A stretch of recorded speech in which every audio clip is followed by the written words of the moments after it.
siempre hay una revelación fresca. Siempre hemos predicado de la condición del Hijo. Sin embargo, hubo algo que me llamó mucho la atención de esta historia, y es que cuando Jesús le habla a todos los líderes que estaban allí, a los fariseos, Él siempre les hablaba dentro de su contexto cultural. Siempre les hablaba según lo que ellos sabían y practicaban.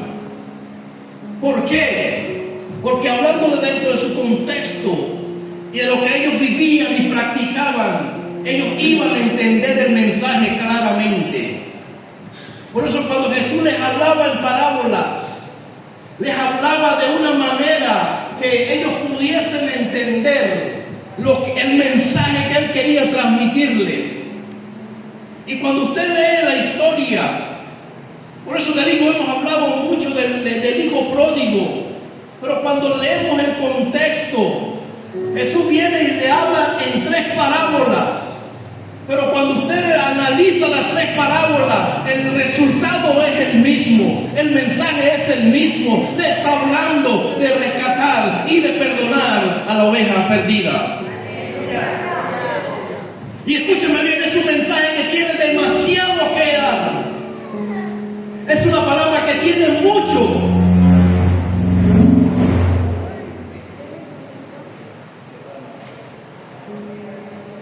Es una palabra que tiene mucho que extraerle, porque hay una revelación allí preciosa en este libro. Y si usted lee el verso 1, se va a dar cuenta cómo comenzó todo. Y todo comenzó porque Jesús estaba predicando y estaba reunidos con muchos de los cuales ellos llamaban pecadores. Y según ellos había una ley basada en el Talmud babilónico, donde les prohibía a ellos el juntarse con la gente que no era de su mismo pensamiento, con la gente que no practicaba sus mismos principios. Y cuando ellos vieron a Jesús, porque para ellos los demás que no pertenecían a su pensamiento, que no pertenecían a su creencia, entonces para ellos eran personas inmundas, eran pecadoras.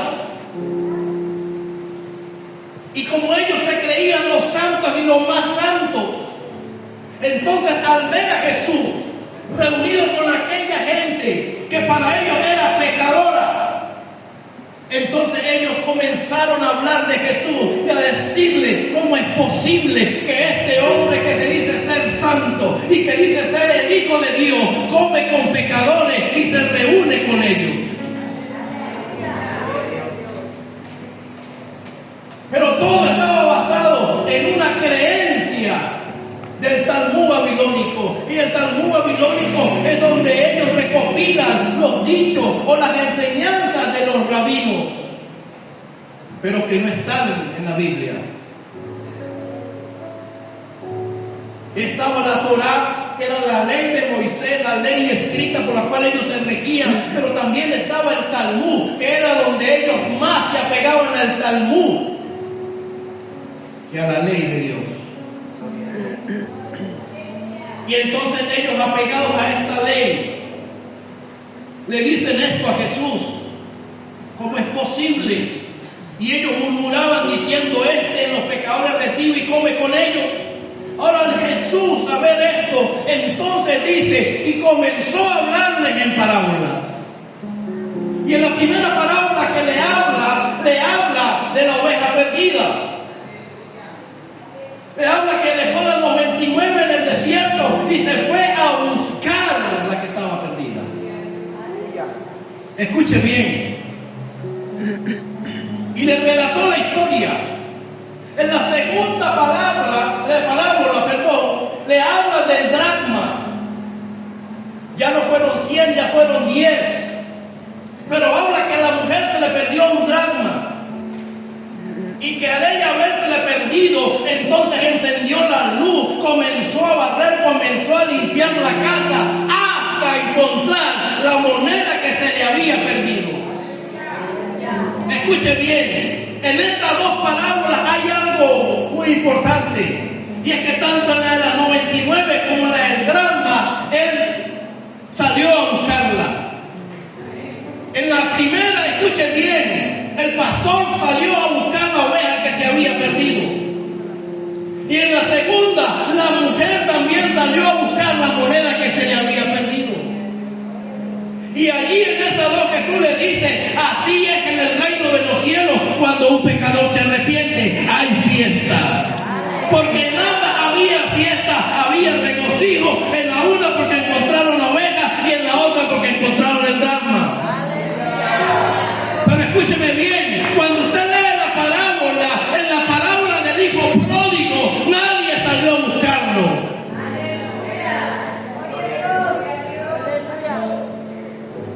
Cuando usted lee la parábola del hijo pródigo, que creo que usted se la sabe que dice que el hijo menor, el hombre tenía 2 hijos y el hijo menor llegó a pedirle la herencia al padre. Y sabe que según el Talmud, cuando un hijo pedía la herencia, le estaba diciendo a su padre, quiero que te mueras ya.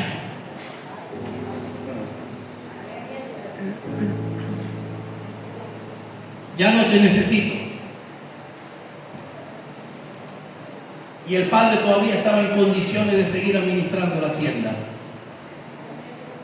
Entonces, según la tradición, el Talmud hebreo, entonces babilónico, entonces ellos decían que cuando alguien llegaba a pedirle la herencia, entonces le estaba diciendo, padre, ya no te necesito, quiero que te mueras. Y cuando usted sigue leyendo la historia, usted ve la reacción del padre. Ahora, ¿por qué Jesús les habló dentro de su contexto para que ellos pudieran entender el mensaje que él quería transmitirles?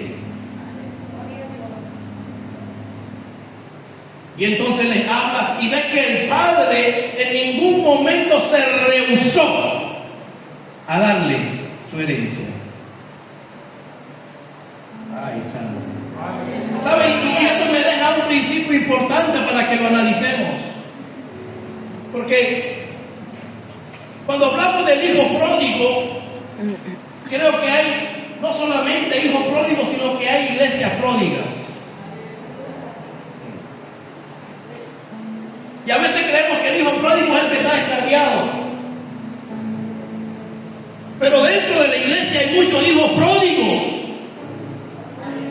Porque sabe, una de las cosas que hizo el hijo pródigo fue que se dejó llevar por el sistema. Porque le pareció mejor seguir lo que el mundo le ofrecía que estar bajo la cobertura de un padre. Aleluya. Gloria a Dios. No sé si usted me está entendiendo. Amén. ¿Sabe? Y hoy, escúcheme bien, hay gente que está siguiendo tanto el sistema que está prefiriendo pedir la herencia y salir de la cobertura del padre. Aleluya. Y déjeme decirles que esto es peligroso. Esto es peligroso cuando alguien se sale de la cobertura. Porque cuando alguien se sale de la cobertura, en el caso del hijo pródigo, él la pidió, el padre se la dio sin ningún problema. Pero lo que el hijo pródigo no sabía era que ya la cobertura del padre no estaba sobre él y que él iba a vivir sus propias consecuencias. Aleluya. Porque cuando alguien no tiene la cobertura del padre, entonces tiene que atenerse a las consecuencias que le vienen.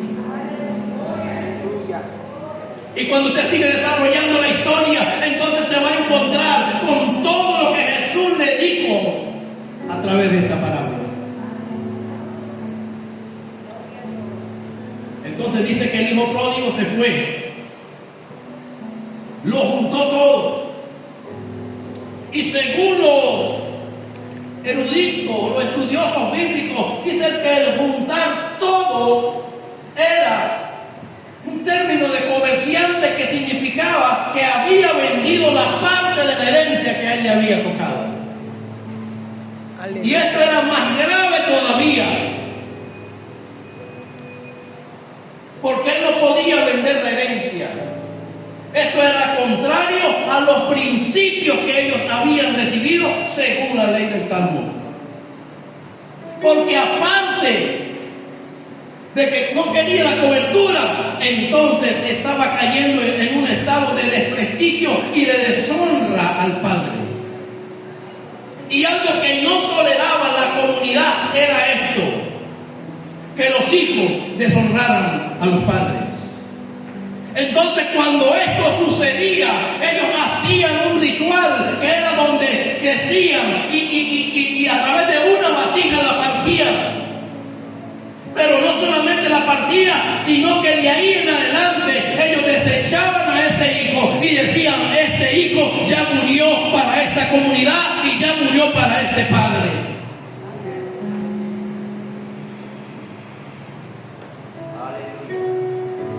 No sé si usted se ha detenido a leerla.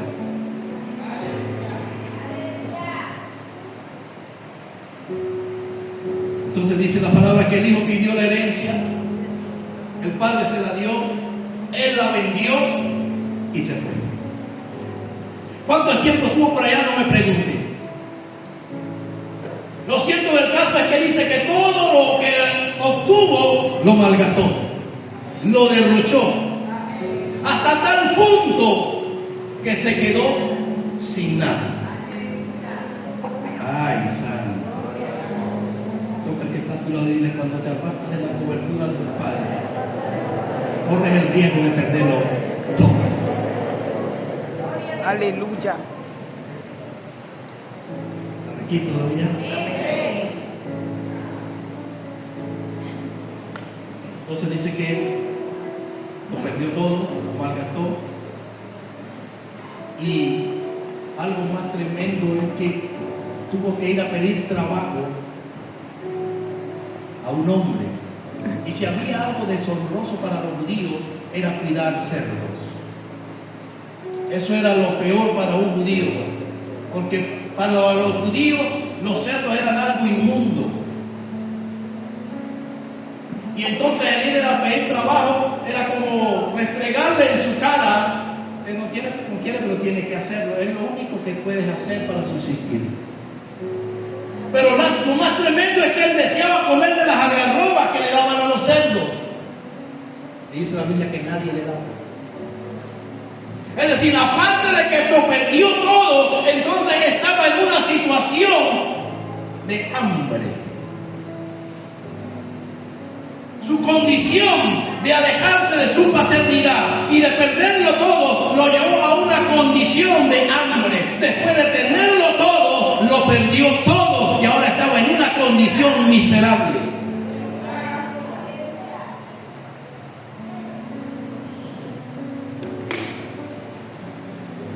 Ahora escúcheme bien. Pero él estando allí, en esa condición, cuando usted sigue leyendo la Biblia, hay algo importante que usted tiene que entender. Y en el verso 15 dice: y fue y se arrimó a uno de los ciudadanos de aquella tierra, el cual le envió a su hacienda para que apacentase cerdos.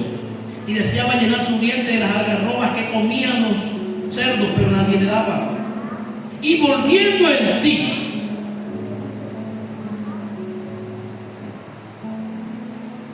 ¿qué dice el texto? Y volviendo en sí. Ahora, una cosa es volver en sí y otra cosa es estar fuera de sí. Y déjeme decirle que en este tiempo hay demasiada gente fuera de sí. Y una persona fuera de sí es porque no está en sus cabales. Una persona fuera de sí actúa según los impulsos. Una persona fuera de sí no está apta para que se le encomiende algo. No sé si usted muchas veces ha utilizado el término y digo: no, esa persona se volvió loca, está fuera de sí, perdió el control. Esa situación había había vivido el hijo pródigo. Había perdido el control. Estaba fuera de sí. Y creo que hay gente que anda fuera de sí. Porque se ha dejado llevar por la corriente de este mundo, por la corriente del sistema y anda fuera de sí. Ay, santo. Aleluya. Se está dejando llevar por sus impulsos y está fuera de sí. Y lo más tremendo es que creen que lo que están haciendo está bien, pero están fuera de sí. Se están dejando llevar por sus impulsos, por sus emociones, por sus sentimientos, por lo que ellos creen que es así. Se están dejando llevar por las pasiones desenfrenadas. Se están dejando llevar por todo lo que la carne le pide. Es decir, ese tipo de personas están fuera de sí. Muchos se están dejando llevar por la ambición. Y le han dado el primer lugar a la ambición y a los deseos y los placeres que ellos quieren. Y se han olvidado de Dios. Se han olvidado de su Padre. Ay, santo, toca que está a tu lado. Dile, es tiempo de que despiertes y vuelvas en sí. Ay, santo. Aleluya. Una persona fuera de sí, usted no puede entrarle así fácilmente. Porque una persona fuera de sí está arraigada a lo que ella cree, piensa bajo su propio criterio, bajo su propio conocimiento, bajo su propia realidad, bajo su propia verdad. Y aunque usted intente con muchas palabras bonitas, usted jamás, por su cuenta, usted lo hará volver en sí. ¿Sabe qué lo hace volver en sí? Porque el que está a tu lado vive el proceso. Ay, santo. ¿Sabe qué hizo volver en sí al hijo pródigo? El proceso. Ay, santo. Cuando usted no quiere, escuche bien, obedecer la voz del papá, algo va a hacer papá para que tú vuelvas en sí. ¿Sabe? Nabucodonosor se volvió loco. El rey de Babilonia, el que creía que lo sabía todo, el que hizo una estatua para que lo adoraran, el que se creía Dios,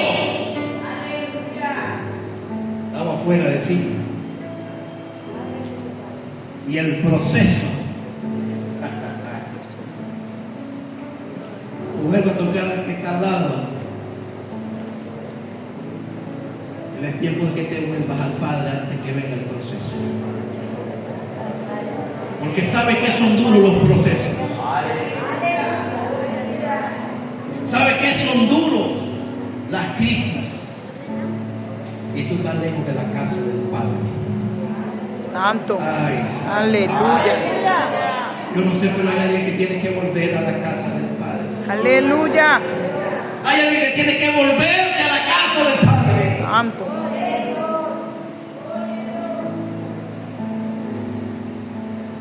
¿Sabe? Pero hay algo que me impactó más todavía. Y mientras yo analizaba todo esto, cuando dice y volvió en sí, siempre hemos hablado de que él se arrepintió, ¿sí o no? Y según los expertos, los eruditos, los conocedores, dicen que esa palabra volver en sí es un acto de arrepentimiento interno, desde lo más profundo de su ser. Pero escúcheme bien, como ellos estaban apegados a la ley del Talmud, él simplemente volvió en sí, pero apegado a una ley bajo el Talmud. Y aquí escúcheme y agárrese. Aleluya. Porque él preparó el discurso. Me levantaré e iré, le diré a mi Padre,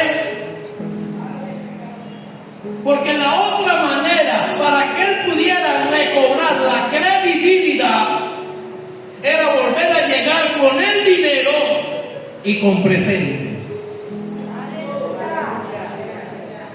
Ahora, ¿con qué dinero iba a llegar y con qué presentes iba a llegar? Entonces el hombre, bajo su condición, dijo: ahora me levantaré. Preparó el discurso y dijo: me levantaré, iré a donde mi padre y le diré: Padre, he pecado contra ti, contra el cielo, contra la tierra. Ya no soy digno de ser llamado tu hijo. Trátame como a uno de tus jornaleros. Y aquí, especulando un poquito, yo me imagino que por todo el camino iba recordando lo que le iba a decir al padre. Me levanté y cuando lo mando, vea. Pero lo que él estaba haciendo, escúcheme bien, era un acto de justificación por la ley que él creía. En otras palabras, él iba a llegar allá a querer justificarse por las obras de la ley. Y si eso hubiese sido así, entonces el Padre hubiese quedado por fuera y la gracia también hubiese quedado por fuera. Porque él se hubiese justificado por su creencia. Él se hubiese justificado por lo que él pensaba que era el deber ser. Pero para sorpresa de él, las cosas no eran así como él pensaba. Ahora escúcheme bien. Yo no quiero imaginarme la cara de los fariseos cuando Jesús los estaba confrontando con su misma creencia, con su misma tradición, con su misma cultura.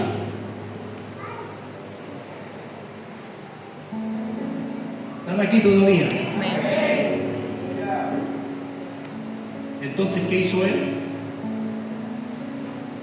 Dice: volviendo en sí. Diga: el proceso lo hizo volver en sí. Ya no estaba fuera de sí, porque ya el proceso lo hizo entender que tenía un padre. El proceso lo hizo entender que tenía una casa. El proceso lo hizo entender que tenía familia. Pero eso no lo era todo.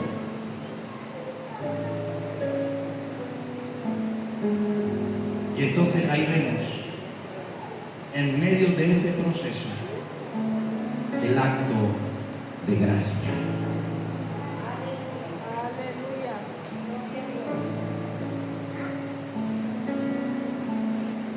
Y te sigue leyendo la Biblia y se encuentra aquí. Preparó el discurso, se levantó y se fue. Pero había algo tremendo según la cultura de ese Talmud y de los judíos.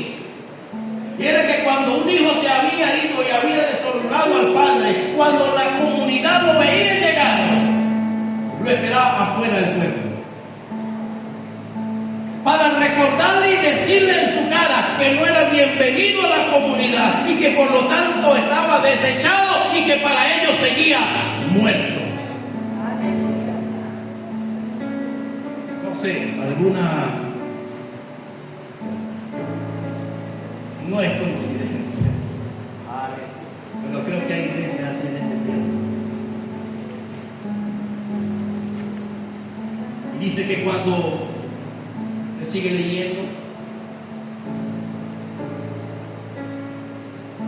el padre estaba, dice que cuando el padre lo vio de lejos, ya ha leído, la leyó conmigo.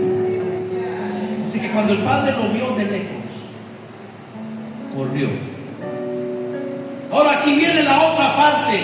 Y la otra parte era que para un padre correr, el hombre que tenía una posición, un cabeza de familia, un hombre rico y honorable, el correr también era un acto de degradarse delante de la sociedad y la comunidad. Porque para ellos correr tenían que subirse a la túnica. Y al subirse a la túnica, ellos estaban enseñando las piernas. Y esto era un acto de deshonra para el padre. ¿Están aquí? Amén. Ahora, cuando usted se se concentra en todo esto, entonces se va a dar cuenta de aquel gran amor del Padre. Aleluya. Y dice que cuando lo vio de lejos, antes que saliera a la comunidad a apedrearlo, a decirle está muerto, antes que decirle usted es un miserable, usted no tuvo compasión de su padre, mire cómo lo deshonró, antes que la comunidad saliera, el padre salió corriendo. Aleluya. Gloria a Dios.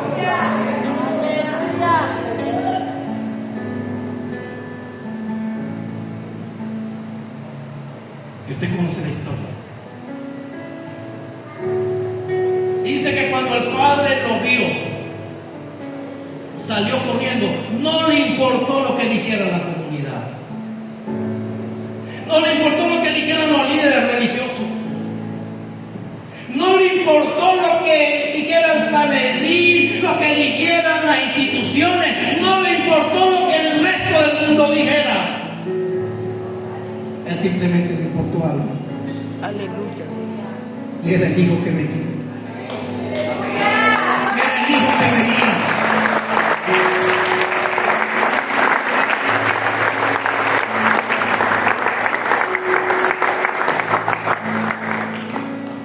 Y escúcheme bien.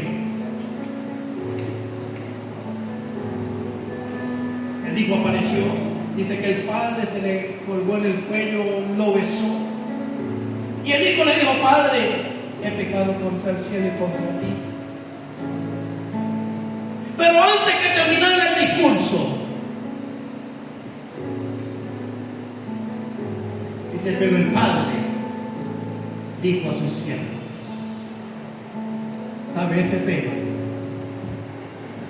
Es un pelo de amor y de gracia. Aleluya. ¿Sabe? En otras palabras, el padre le dijo, en el silencio le dijo, no me importa lo demás. Mi gracia es suficiente.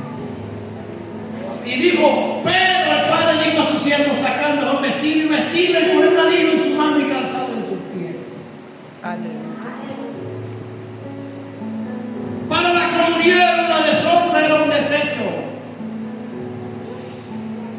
Pero cuando él llegó, el padre salió a protegerlo. Aleluya. Escúcheme bien, el padre no salió a buscarlo allá en la inmundicia. El padre esperó que él regresara. Y cuando vio la actitud de cambio del hijo, entonces el padre salió y lo abrazó. ¿Sabe por qué? Porque no quería que lo alcanzara la bendición que ellos habían profesado. Entonces allí vemos el mejor acto de amor de Dios hacia nosotros. ¿Sabe? El padre lo abrazó y le dijo, que todas esas maldiciones me caigan a mí, pero yo quiero proteger a mi hijo. Él ha vuelto en sí, él se arrepintió y eso me basta. Aleluya. Y aquí en adelante no me importa lo que ustedes piensen. Hay que hacer una fiesta. Aleluya. ¿Sabe? Y en esta noche si hay gente que se ha apartado del Padre, déjeme decirle que es tiempo que vuelva al Padre, porque si usted vuelve al Padre, déjeme decirle que va a haber una fiesta. Aleluya.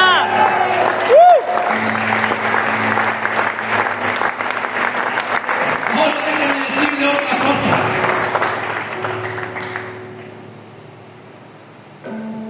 La fiesta siempre se hace cuando un pecador se arrepiente.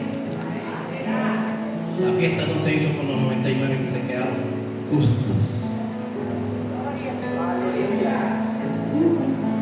Aleluya. La fiesta se hace con aquellos que reconocen su condición de pecado. No con aquellos que se creen que son justos y que lo saben todo. Aleluya. Santo. Con aquellos que se creen que son la última Coca-Cola de conocimiento en el desierto. Aleluya. La fiesta siempre se hace con aquellas personas que vienen arrepentidos a los pies del Padre y dicen, sí, reconozco mi condición de pecador. Entonces cuando ellos vienen, hay fiesta en los cielos. Amén. Porque hay un pecador que se arrepiente. Ahora, cierro según la tradición, ya era un hijo muerto.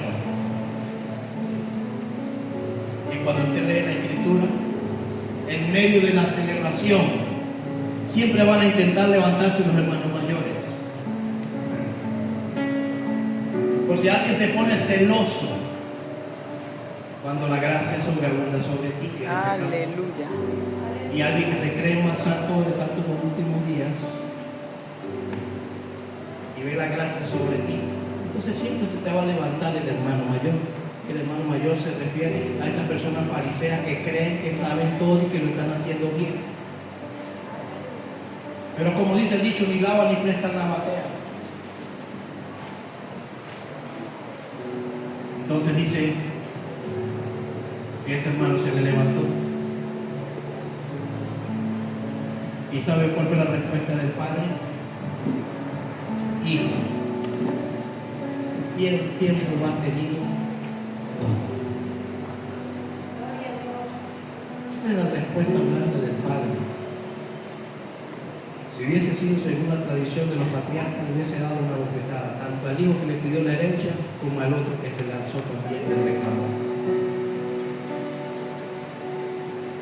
Pero entonces ahí vienen las palabras del padre. Y más adelante luego le dice, traer becerro gordo y matarlo y comamos y hagamos.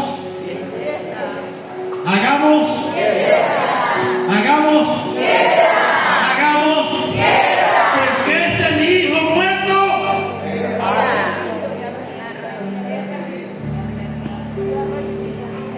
¿Cómo estaba el hijo? ¿En qué condición? Muerto. Muerto. Pero el hijo muerto era. Así que hagamos una fiesta porque ha resucitado. Aleluya.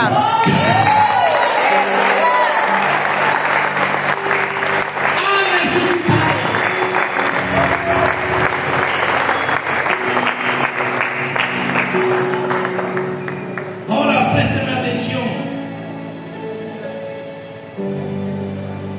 porque cuando cantábamos las alabanzas se decía que si había una iglesia que provocara la presencia, algo Dios iba a hacer.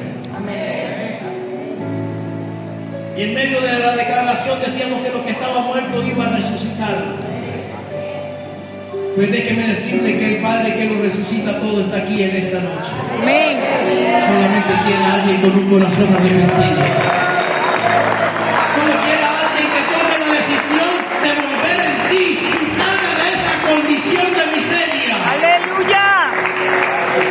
Y que reconozca su pecado.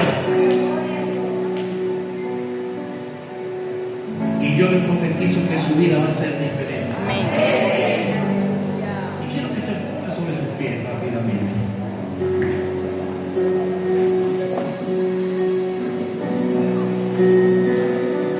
Porque quiero decirle que así como hay mucho fuera de sí, hay otro que tiene que volver en sí. Ahora yo no sé de qué lado está usted. Si lo de fuera de sí o de lo que han vuelto en sí. Aleluya. Gloria a Dios. Y si usted no ha vuelto en sí, esta es la noche en que usted tiene que tomar la decisión de volver en sí. De reconocer su condición. De ser honesto, honesta, humilde. Ahorita que no le ha llegado el proceso. Porque cuando le llegue el proceso, no va a tener que otra de sí o sí.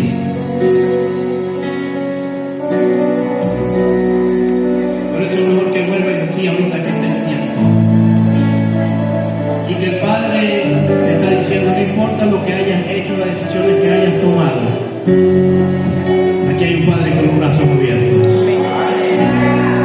No importa que lo hayas derrochado y lo hayas botado todo, que hayas perdido la herencia, no importa, yo sigo siendo el Padre. Solamente estoy esperando que un hijo regrese. Aleluya. Hay un hijo que tiene que regresar. Hay una casa que lo está esperando. Hay un padre que está con los brazos abiertos y está mirando. Para que salga de ese estado de indigencia. Aleluya. Para que salga de ese estado de miseria. Para que salga de esa condición espiritual paupérrima que lo tiene hundido en la miseria. Y salga de allí. Pero se tiene que hacer se trata de una acción. Tienes que tomar la decisión de salir. Escúcheme bien. Se trata de tomar la decisión de salir. Si usted toma la decisión en esta noche de salir de esa condición, entonces el Padre va a actuar a tu favor, porque está viendo que hay un corazón arrepentido que quiere salir de ese estado de miseria. Miseria espiritual, miseria financiera, miseria en cada área de su vida. Nada de lo que hace le va bien. Todo lo que hace se le vuelve nada. Pero hay un Padre. Quiero que cierre sus ojos aquí.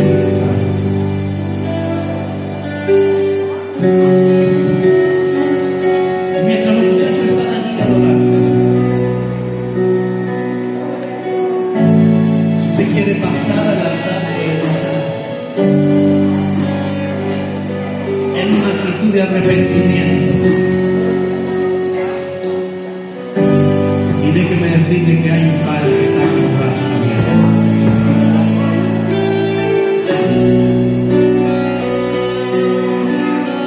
Cuando el Padre le vio, corrió.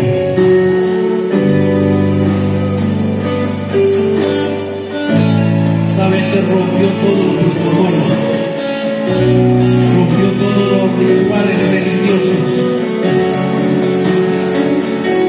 Y creo que alguien tiene que también en esta noche salir. Alguien tiene que salir de ese estado en esta noche. Alguien tiene que salir de ese pensamiento.